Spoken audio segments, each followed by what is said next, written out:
पिछले दिनों आपने सोशल मीडिया पर कहीं ना कहीं ये क्लिप जरूर देखी हो। तो Pearl William, what's your political leaning? Political leaning? I don't watch politics. Don't have any political opinion. No. Did you vote? Me? No. Kerala sir 100% literacy sir. अब जसप्रीत सिंह जिन्होंने ये जोक क्रैक किया था वो पंजाब से हैं, तो इस क्लिप के वायरल होने के बाद सोशल मीडिया पर मानो जंग छिड़ गई। एक तरफ केरलाइट पंजाब को कॉल आउट करने लगे और केरला बाकी स्टेट से क्यों बेटर है ये गिनवाने लगे। Kerala, Punjab.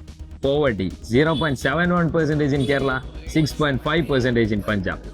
Infant mortality rate 7% in Kerala, 22% in Punjab. और दूसरी तरफ अदर स्टेट्स के लोग केरला को लेकर और भी ज्यादा मजाक उड़ाने लगे और केरला की कमियों को पॉइंट आउट करने लगे। अब ये तो जो सोशल मीडिया पर हुआ वो मैंने आपको बताया, लेकिन इन सब से हटकर भी अगर आप सोच के देखो तो अक्रॉस इंडिया जब भी केरला की बात होती है तो चांसेस बहुत हाई हैं कि आपके दिमाग में भी केरला को लेकर एक पिक्चर परफेक्ट इमेज क्रिएट होती है। लेकिन सच्चाई तो ये है कि like any other Indian states, Kerala भी आज के समय economic troubles, unemployment, lack of industries जैसी कई मेजर प्रॉब्लम्स को फेस कर रहा है। लेकिन ये वाली सच्चाई आपको कभी दिखाई नहीं जाती और ये बात केरला के लिए सबसे ज्यादा डेंजरस है, क्योंकि इन इश्यूज को प्रॉपरली एड्रेस करने के बजाय केरलाइट अक्सर इन्हें डिफेंड करने में लग जाते हैं। तो आइए आज के वीडियो में जरा डिटेल में बात करते हैं इन्हीं सारे इश्यूज के ऊपर। आरबीआई की एक हैंडबुक निकलती है भारतीय स्टेट्स के स्टैटिस्टिक्स के ऊपर। 2023-24 में जब ये रिपोर्ट निकली तो पता चला कि 2018-19 से 22-23 के बीच में 5 सालों के अंदर केरला की एनुअल ग्रोथ रेट सिर्फ 3.16% थी, जो पूरे देश में इस टाइम पीरियड के दौरान फोर्थ लोएस्ट थी। इनफैक्ट आज के समय केरला भारत का द ओनली सदर्न स्टेट है जिसका भारत की जीडीपी में कंट्रीब्यूशन लगातार कम होता जा रहा है। 2000 से 2001 के बीच केरला का कंट्रीब्यूशन 4% था और 2023-24 में 3.8% हो गया है। पिछले साल केरला गवर्नमेंट ने सुप्रीम कोर्ट को बताया कि 2017 से इन्हें 1 लाख करोड़ से भी ज्यादा इकोनॉमिक लॉस हुआ है। इसके बदले सुप्रीम कोर्ट से कुछ रिलीफ तो नहीं मिली, उल्टा सुप्रीम कोर्ट ने केरला गवर्नमेंट को ही फंड्स मिसमैनेजमेंट के लिए उल्टा सुना दिया। इसके बाद केरला स्टेट और सेंटर के बीच में काफी ज्यादा कहासुनी हो गई। We are facing a lot of decisions by the union government, which squeezes our financial resources. There is a serious crunch is there. That not even a single pie is pending with the government of India. Either they have not followed the criteria or they have not claimed that. अब ऐसे में सवाल आता है कि आखिर इस picture perfect state की इकोनॉमिक कंडीशन इतनी खराब कैसे हो गई। इसके पीछे बहुत सारे रीजन है। केरला गवर्नमेंट की कमिटेड एक्सपेंडिचर देश में 4th हाईएस्ट है। कमिटेड एक्सपेंडिचर का मतलब वो जरूरी और अनअवॉइडेबल खर्चे जो गवर्नमेंट को रेगुलरली करने पड़ते हैं। ये एक्सपेंसेस ऑलरेडी प्रॉमिस्ड होते हैं या लीगली रिक्वायर्ड होते हैं, इसीलिए गवर्नमेंट इन्हें इजिली कम नहीं कर सकती। इसके एग्जाम्पल है जैसे गवर्नमेंट एम्प्लॉइज और रिटायर्ड ऑफिशियल्स को मिलने वाली सैलरी या पेंशन, गवर्नमेंट जो पैसे उधार लेती है उस पे जो इंटरेस्ट देना पड़ता है, कुछ सब्सिडीज जैसे फूड या फ्यूल की सब्सिडी, पब्लिक इंफ्रास्ट्रक्चर जैसे रोड या बिल्डिंग्स वगैरह को मेंटेन करने का खर्चा। अब प्रॉब्लम यह है कि इन कमिटेड एक्सपेंडिचर से गवर्नमेंट को डायरेक्टली कोई खास रिटर्न नहीं मिलता है और इसमें ढेर सारा पैसा लगाने की वजह से जहां से आपको अच्छा रिटर्न मिल सकता है, यानी कि मेनली कैपिटल आउटले वाली जगह, वहां आपके पास इन्वेस्ट करने के लिए पैसा नहीं बचता है। सिंपली कहें तो केरला गवर्नमेंट ऐसे बहुत सारे खर्चों में ढेर सारा पैसा बहा रहा है जहां से उनको कोई रिटर्न नहीं मिल रहा है। 2024-25 के एस्टिमेट को देखो तो केरला गवर्नमेंट इस बार भी अपने टोटल रेवेन्यू रिसीव्ड यानी कि गवर्नमेंट की जो इनकम होती है और टैक्सेस या नॉन टैक्सेस इनकम से उसका 71% इस तरह के खर्चों में कर रही है। कंपैरिजन के लिए चार्ट देखो तो कमिटेड एक्सपेंडिचर महाराष्ट्र में 55% है, कर्नाटका में 58%, गुजरात में 45%। इसके अलावा केरला की इकोनॉमिक क्राइसिस और भी ज्यादा सीवियर हुई है इस वजह से क्योंकि सेंट्रल गवर्नमेंट के टोटल कलेक्टेड टैक्सेस का एक पूल होता है जो स्टेट्स के साथ शेयर किया जाता है और उसमें केरला का शेयर ओवर द इयर्स बहुत ही कम हो चुका है। 10th फाइनेंस कमीशन जहां पर केरला को 3.88% शेयर मिलता था, वहीं 15th फाइनेंशियल कमीशन में शेयर 1.92% हो गया। फाइनेंस कमीशन समय समय पर टैक्स शेयर करने की क्राइटेरिया को रिवाइज करता है और अब इसमें पॉपुलेशन एक मेजर फैक्टर टैक्स डिवोल्यूशन के फॉर्मूले में आता है। और ओवर द ईयर केरला की जो पॉपुलेशन ग्रोथ है वो दूसरे स्टेट्स के मुकाबले रिलेटिवली लो रही है और इसीलिए यहाँ के टैक्स अलोकेशन में केरला का शेयर कम होता गया है। इसके अलावा केरला को ऑफ बजट बोरोइंग की भी मार झेलनी पड़ रही है। ऑफ बजट बोरोइंग का मतलब होता है वो लोन्स या बोरोइंग जो गवर्नमेंट डायरेक्टली अपनी बुक्स में नहीं दिखाती है, लेकिन ये किसी पब्लिक इंस्टीट्यूशन, पीएसयू या स्पेशल पर्पस व्हीकल के थ्रू लेती है। इसका मेन पर्पस होता है कि फिस्कल डेफिसिट को कम दिखाना है ताकि गवर्नमेंट के ऑफिशियल अकाउंट पर इसका डायरेक्ट इंपैक्ट ना पड़े। लेकिन अब ये रूल चेंज हो चुका है और ऑफ बजट बोरोइंग भी स्टेट की एक्चुअल डेट सीलिंग में काउंट होता है, जिससे केरला अपने हैवी ऑफ बजट बोरोइंग के चलते ऑलमोस्ट एक डेट ट्रैप में फंस चुका है। भारत किसी और लिस्ट में टॉप करे ना करे, लेकिन एक लिस्ट में हमेशा टॉप करता है, रेमिटेंसेस, यानी कि वो पैसा जो भारतीय बाहर जाके कमाते हैं और अपनी फैमिलीज को भारत में भेजते हैं। पिछले साल हमें 129 बिलियन डॉलर से ज्यादा की रेमिटेंसेस रिसीव हुई थी, जो ग्लोबल रेमिटेंसेस का 14.3% है, और इसमें सिर्फ केरला का शेयर ही 19% था। और केरला हमेशा से ही भारत की one of the highest remittance receive करने वाली स्टेट में रहा है, क्योंकि आज के समय दुनिया की 195 कंट्रीज में 182 कंट्रीज के अंदर केरला के लोग काम कर रहे हैं, और इनमें से ज्यादातर लोग मिडिल ईस्ट में बैठे हुए हैं। अब इससे एक तरफ देश में रेमिटेंस आ रहा है तो बहुत अच्छी बात है, लेकिन इसी सिक्के का दूसरा पहलू यह है कि इससे बहुत सारे स्किल्ड लेबर और इवन ब्रिलियंट स्टूडेंट देश से बाहर जा रहे हैं, और भारत के ब्रेन ड्रेन में इसका सिग्निफिकेंट कंट्रीब्यूशन होता है। पिछले दिनों नारा आपने बहुत सुना होगा, पढ़ेगा इंडिया तभी तो बढ़ेगा इंडिया। फिर कुछ लोग इसे मॉक करते हुए ये कहने लगे, पढ़ेगा इंडिया तभी तो बढ़ेगा अमेरिका। और केरला के केस में भी आज के समय एग्जैक्टली यही हो रहा है। जहां एक समय लगभग 90% केरलाइट मिडिल ईस्टर्न कंट्रीज में जाते थे, पिछले कुछ सालों में इसमें 10% का डिक्लाइन आया है। स्पेशली जेन जी केरलाइट अब यूएसए और ओवरऑल वेस्ट को ज्यादा प्रेफरेंस दे रहे हैं। अब ऐसे में सवाल ये आता है कि आखिर ऐसा क्यों हो रहा है? तो इसके पीछे कई सारे रीजन है, जिसमें सबसे बड़ा इशू है अनएम्प्लॉयमेंट का। जी हाँ, इस सो कॉल्ड 100% लिटरेसी वाले स्टेट में यूथ अनएम्प्लॉयमेंट एक बहुत बड़ा मुद्दा बन चुका है। अब सोशल मीडिया पर देखो तो केरला एकदम शाइनी स्टेट लगता है, ऐसा लगता है कि सब लोग यहीं रहना चाहते होंगे। लेकिन सोच के देखो, अगर केरला इतना अच्छा स्टेट होता तो अपने स्टेट को छोड़ छोड़कर लोग बाहर कमाने क्यों जा रहे होते? केरला का 30% यूथ आज के टाइम पर अनएम्प्लॉयड है। एवरेज नेशनल अनएम्प्लॉयमेंट रेट का 3 गुना ज्यादा है ये। और केरला में हाई यूथ अनएम्प्लॉयमेंट का एक बड़ा रीजन ये भी है कि यहाँ जॉब सीकर्स की क्वालिफिकेशन और जॉब सेक्टर की रिक्वायरमेंट में मेजर मिसमैच है। काफी यंग लोग बहुत क्वालिफाइड होते हैं, लेकिन जॉब मार्केट की रिक्वायरमेंट से उनकी क्वालिफिकेशन काफी अलग होती है। Retired economic adviser R V. Rajeev के हिसाब से ये मिसमैच एजुकेशन सिस्टम की वजह से है, क्योंकि ये सिस्टम एम्प्लॉयर्स की रिक्वायर्ड स्किल से अलाइन नहीं करता है। एग्जांपल के तौर पे देखें तो ग्रेजुएट तो बहुत लोग घूम रहे हैं, लेकिन मैन्युफैक्चरिंग और सर्विस सेक्टर में जिस तरह की स्किल वाले लोग चाहिए वो करंट एजुकेशन फ्रेमवर्क से निकल के नहीं आ रहे हैं। दूसरा बड़ा रीजन ये है कि केरला में एजुकेटेड यूथ को अब्सॉर्ब करने के लिए सफिशिएंट जॉब अपॉर्चुनिटीज भी नहीं है। सर्विस सेक्टर स्ट्रांग होने के बावजूद जितने ग्रेजुएट हर साल मार्केट में आते हैं, उतनी जॉब्स क्रिएट नहीं हो पा रही है। ट्रेडिशनल इंडस्ट्रीज भी इतनी फास्ट ग्रो नहीं कर रही है कि नए जॉब सीकर्स को वो अकोमोडेट कर सके।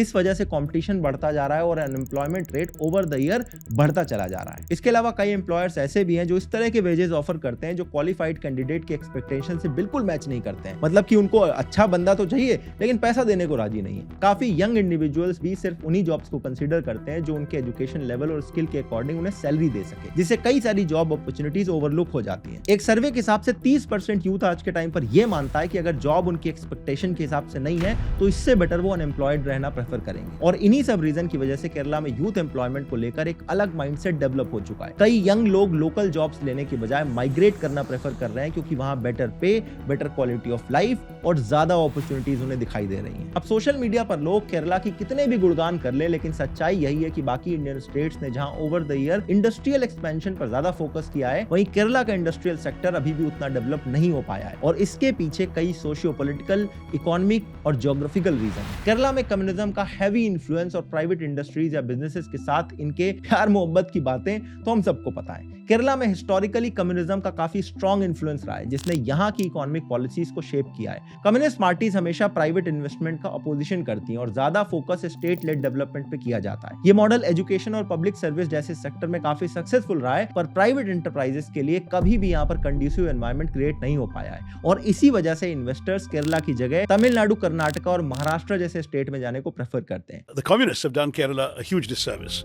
because in fighting for workers' rights, which is something admirable, they have won those rights, but they've also driven away investors. And the result is that now you start anything from a tourist resort to a factory, and you dread the red flag showing up and the people you've hired being unionized and put on strike, irrespective of how well you're treating them. And many, many people tend to back away because of that.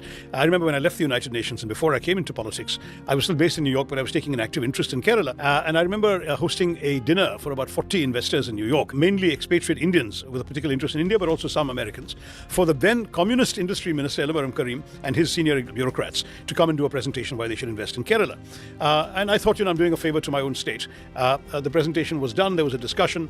At the end of it all, the minister and his top aides went away, and the 40 investors had a good dinner, went away. Not one pledge was made. And later I called up some of these people, including ones I knew personally rather well, and said, aren't you investing? And they all said no. And I said, why not? And they said, we just don't trust the environment in Kerala. And I said, look, you get a literate workforce.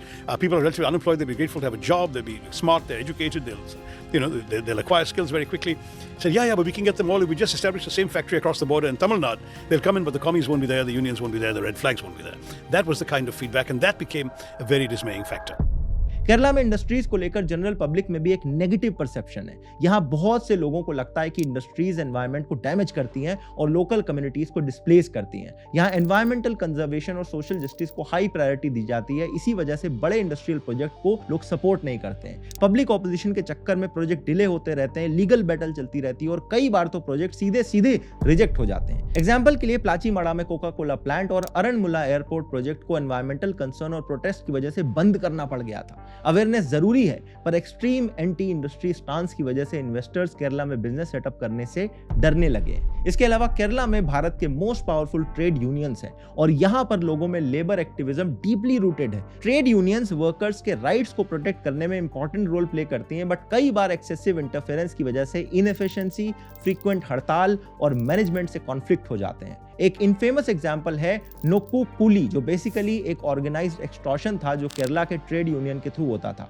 इस system में जो लोग अपने खुद के सामान या materials unload करना चाहते थे, उन्हें वहां ट्रेड यूनियन एक्टिविस्ट को ब्राइब देनी पड़ती थी। ये एक अनऑफिशियल टैक्स था जो यूनियन जबरदस्ती इंपोज करती थी, चाहे काम करने की जरूरत हो या ना हो। मतलब अगर कोई ट्रक या व्हीकल से सामान उतरता है, चढ़ता है, तो लोकल ट्रेड यूनियंस के मजदूर डिमांड करते थे कि या तो उनसे काम करवाया जाए या फिर उनको नोको कूली के तौर पर पैसा दिया जाए। ऐसे प्रैक्टिसेस की वजह से इंडस्ट्रीज केरला से दूर भागती हैं। हर इंडस्ट्री वाला एक स्टेबल लेबर एनवायरनमेंट चाहता है, पर यहाँ पर फ्रीक्वेंट यूनियन इंटरफेरेंस की वजह से बिजनेस स्मूथली ऑपरेट नहीं कर पाता है। बड़े प्राइवेट इंडस्ट्रियल प्रोजेक्ट को सपोर्ट ना मिलने की वजह से यहाँ का मैन्युफैक्चरिंग सेक्टर पिछड़ गया और केरला की इकोनॉमी बहुत हद तक सर्विस बेस्ड बन चुकी है, जिसमें टूरिज्म, हेल्थ केयर और एजुकेशन डोमिनेट करते हैं। गवर्नमेंट का फोकस नॉलेज बेस्ड इंडस्ट्रीज जैसे आईटी और फाइनेंस पे ज्यादा रहता है, जिसकी वजह से मैन्युफैक्चरिंग और इंडस्ट्रियल सेक्टर को उतना सपोर्ट नहीं मिल पाता है। हाँ, आईटी सेक्टर कई सिटीज में जैसे कोच्चि और तिरुवनंतपुरम में ग्रो कर रहा है, पर लार्ज स्केल मैन्युफैक्चरिंग इंडस्ट्रीज को उतनी एनकरेजमेंट नहीं मिलती है। रिजल्ट ये है कि केरला आज भी कंज्यूमर स्टेट बना हुआ है, जहां इंडस्ट्रीज डेवलप होने की जगह ज्यादातर गुड्स एंड सर्विसेज बाहर से इंपोर्ट किए जा रहे हैं। इसके अलावा केरला की ज्योग्राफी भी इंडस्ट्रियलाइजेशन के अगेंस्ट काम करती है। वेस्टर्न घाट और अरेबियन सी के बीच में एक पतला सा स्ट्रिप होने की वजह से केरला में लार्ज इंडस्ट्रियल जोन डेवलप करना मुश्किल है। ज्यादातर जो लैंड है वो एग्रीकल्चरल है या फॉरेस्टेड है या फिर इकोलॉजिकली सेंसिटिव है। इस वजह से इंडस्ट्रियल एक्सपेंशन का स्कोप काफी लिमिटेड हो जाता है। जो थोड़ी बहुत लैंड अवेलेबल है उसका कॉस्ट बहुत ज्यादा है, जो इंडस्ट्रियलिस्ट के लिए एक और बड़ा ऑब्स्टेकल बनता है। तमिलनाडु और कर्नाटका जैसी नेबरिंग स्टेट में लैंड कंपैरेटिवली सस्ती और इजिली अवेलेबल होती है, तो इन्वेस्टर अक्सर वहां पर शिफ्ट करना प्रेफर करते हैं। इसके अलावा आप केरला में अक्सर सुनते होंगे कि रिलीजियस हार्मनी बहुत रहती है, लेकिन फिर इस तरह के आर्टिकल और रिपोर्ट देखने को मिलती है। 2017 में केरला पुलिस ने खुद बताया कि 100 से भी ज्यादा केरलाइट आईसिस को ज्वाइन कर चुके हैं और अब तक तो ये नंबर कई ज्यादा बढ़ चुका होगा। आईसिस के रिक्रूटमेंट अक्सर एजुकेटेड मुस्लिम लोगों को टारगेट करती है, जो सोशल मीडिया की वजह से इनके लिए ये प्रोसेस काफी इजी हो चुका है। एक समय था जब केरला को कहते थे गॉड्स ओन कंट्री, लेकिन आज के टाइम पर आईसिस के इन्फ्लुएंस की वजह से केरला को इस तरह के नाम दिए जा रहे हैं। जब ये 100% लिटरेसी वाला कंट्रोवर्सी चल रहा था, तब इसके रिस्पांस में एक और क्लिप वायरल हुई थी।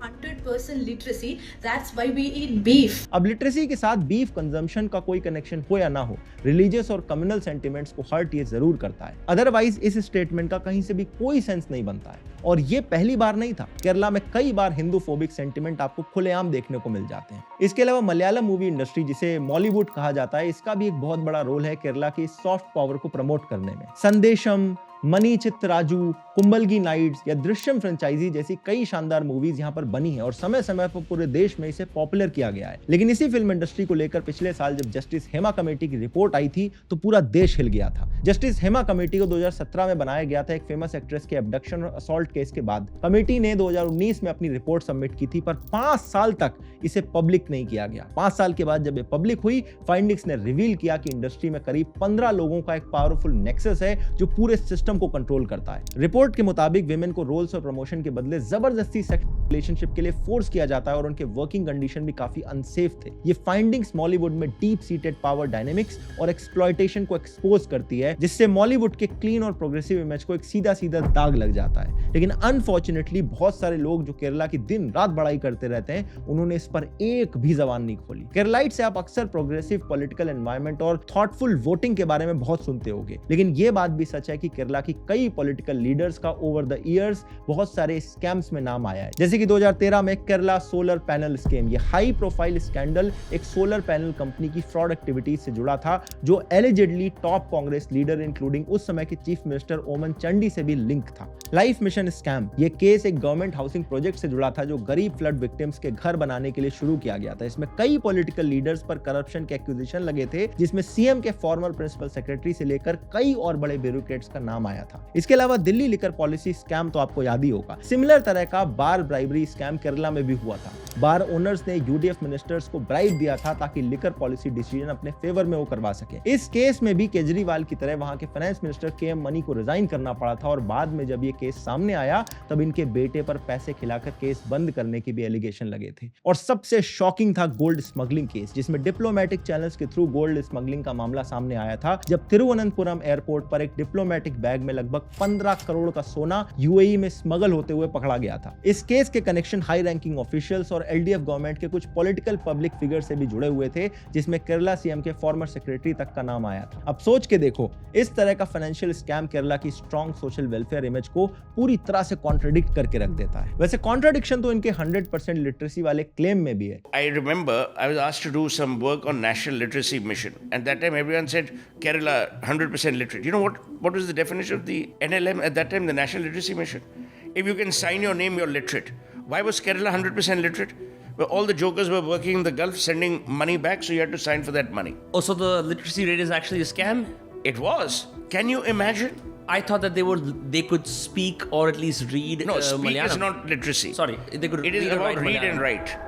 हालांकि भारत के सभी स्टेट में केरला डेफिनेटली हाईएस्ट नंबर पर आता है लिटरेसी के मामले में, लेकिन ये परसेंटेज 100% नहीं बल्कि 94% के अराउंड है लास्ट सेंसस की रिपोर्ट के हिसाब से। अब यहाँ पे कुछ लोगों को लग सकता है कि इस वीडियो के पीछे मेरा मकसद है कि केरला को मैं डाउनग्रेड कर दूं, लेकिन नहीं। इस वीडियो के थ्रू मैं सिर्फ ये कोशिश कर रहा हूँ कि केरला के अराउंड जो एक बबल बनाया हुआ है, जो एक पिक्चर परफेक्ट इमेज को फैब्रिकेट किया गया है ओवर द ईयर्स, उसकी रियलिटी मैं आप लोगों तक लेकर आऊं। लेकिन इसके साथ ही साथ यहाँ पर यह भी मेंशन करना जरूरी है कि केरला से ऐसी बहुत सारी चीजें जुड़ी हुई हैं जो दूसरे स्टेट सीख सकते हैं। जैसे पॉवर्टी एजुकेशन के मामले में केरला का परफॉर्मेंस शानदार है। नीति आयोग की 2023 की national multidimensional poverty index NPI report के हिसाब से 0.55% पॉपुलेशन मल्टीडायमेंशनली पुअर क्लासिफाई की गई है और आज के समय केरला के state with the lowest poverty rate पूरे भारत में आता है। रेशियो के मामले में भी केरला बहुत आगे है। लास्ट सेंसस का डेटा देखें तो केरला में पर 1000 मेन में 1084 विमेन है, जो कि भारत के एवरेज सेक्स रेशियो से काफी बेटर है, जहां पर 1000 मेन के भी ऊपर 943 विमेन ही आती हैं। लाइफ एक्सपेक्टेंसी के मामले में भी केरला को भारत लीड कर रहा है। Sustainable development goal, human development index और एयर क्वालिटी, इन सब एरिया में केरला की परफॉर्मेंस काफी कमेंडेबल है और इसीलिए केरला की इन दोनों साइट्स को एक्नॉलेज करना जरूरी है, क्योंकि तभी एक क्लियर और कॉम्प्रिहेंसिव आइडिया मिल सकता है। और वैसे भी बहुत सारे लोगों को मैं कहते सुनता रहता हूं कि अंधभक्ति नहीं करनी चाहिए, तो अंधभक्ति करते हुए सिर्फ अगर आप किसी की तारीफ करते रहोगे तो उसकी कमियां बिना जाने उसको आप कभी ठीक नहीं कर सकते। Because the first step to fix any mistake is to acknowledge its existence. और इस पूरे वीडियो का यही एम है कि केरला के अंदर जो प्रॉब्लम है उनको हम पहले एक्नॉलेज करें ताकि उनके सोल्यूशन की तरफ हम एक कदम बढ़ा सकें। जय हिंद, वंदे मातरम।